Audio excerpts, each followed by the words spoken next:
This is Red Dog Terrain. Welcome back to the shed. Today we're building an overpass.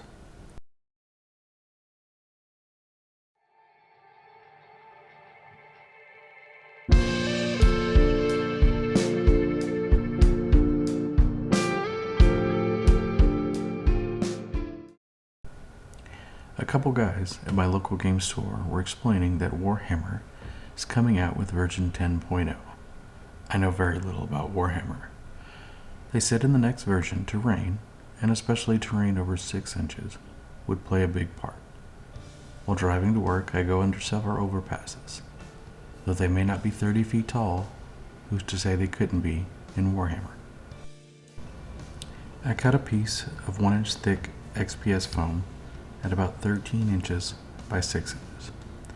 Then, with my handheld cutter, I made jagged and broken edges. For concrete texture, I made this roller. It is simply a piece of PVC with sand glued to it. Rolling it across the foam makes a pitted texture. The handheld cutter makes a very smooth and unrealistic edge. With a gnarled wire brush, sandpaper, and later a pair of tweezers, I roughed it up.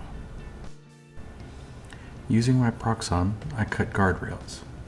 After doing the same previous steps, I cut them to length, glued them in, and pinned them in place.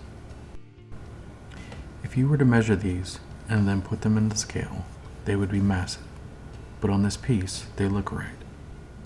I prefer something to look accurate than actually be accurate. Next came the supports. I will be honest, I wasn't sure what I was going to do until I was halfway through with the legs. I'm still a little surprised they turned out so well. Again with the Proxxon, I cut long, chunky strips and then gave them a bevel. I used the memory of speeding past these supports on the highway as a reference. I cut 4 3/4-inch dowels at about 5 inches. With a paddle bit, I drilled into the foam by hand. Using an actual drill would have been overkill and hard to manage. The dowels didn't want to stand up on their own, so I hot glued them in place. I used a square and really took my time. You can tell by the concentrated look on my face. I knew that if these were wonky or off, it would really mess up the whole piece.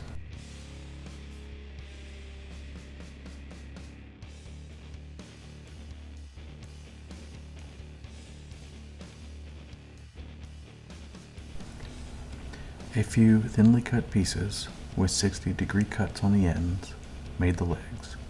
I had them facing opposite directions. The legs make me think of the elevated trains in New York. I hot glued them in place, and then they were ready for some bling. I think I got this massive bag of studs at a garage sale. They're all different sizes and all mixed together. I tried to put studs on the braces that were all the same sizes, but I know they aren't.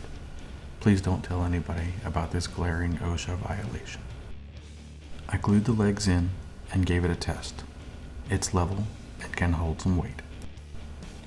To make the rebar, I looped a piece of wire around a screw, put the 2 ends in my drill, and twist. The rebar protrudes out of a few places. I didn't want too many. No one will play on it if it looks like a cactus. I also made a few chunks of road dangling from the rebar. With a pair of tweezers, a pen, and an X-Acto knife that desperately needs a new blade, I made potholes, cracks, and crevices. I really need to remember to switch out that blade.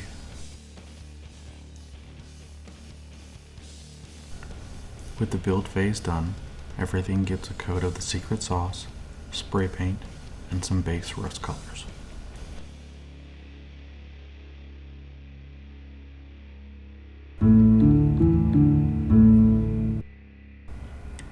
Gorzak Sawjaw found the perfect vantage point. Over 30 feet above him was the old elevated highway. Climbing the rusted legs and then leaping to a dangling chunk of rubble, he made his way to the top. Sitting behind the thick guardrails, no one would see him. He pulled out his Mark 9 sniper rifle and waited. Orcs, and especially Gorzak, were not known for their patience. He had been waiting 7, maybe 8 minutes when he said out loud, "This place no good. No one come by in days. I get down now." As his feet touched the ground, that is when the Space Marine bike squad drove past. With a few well-placed shots, they ended Gorzak Sawjaw's life.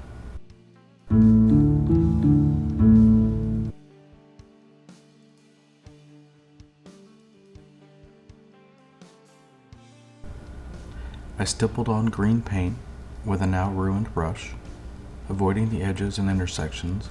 This technique makes a rather effective and easy chipped paint look. The washes, dry brushing, and touches of silver later really bring it together. I did 2 colors of paint, hoping it would look like different layers of paint, but since I chose green, it looked more like camouflage, so I went real heavy on the second layer. I did an overbrush of a grayish purple called Morning Mist, and then came a homemade black wash. This really brings to life all the hard work from before. You see the pits made by the rollers, the cracks, the holes, and it tones down that morning mist.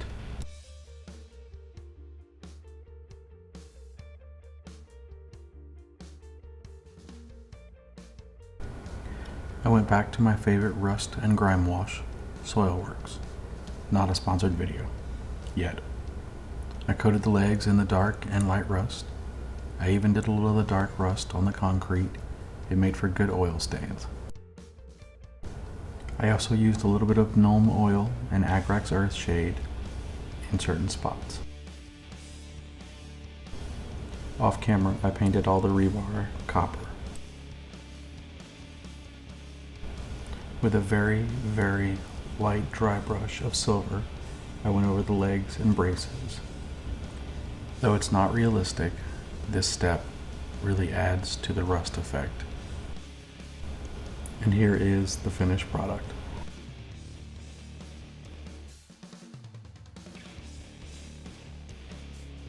I thought to myself, if 1 overpass is good, 2 has to be better.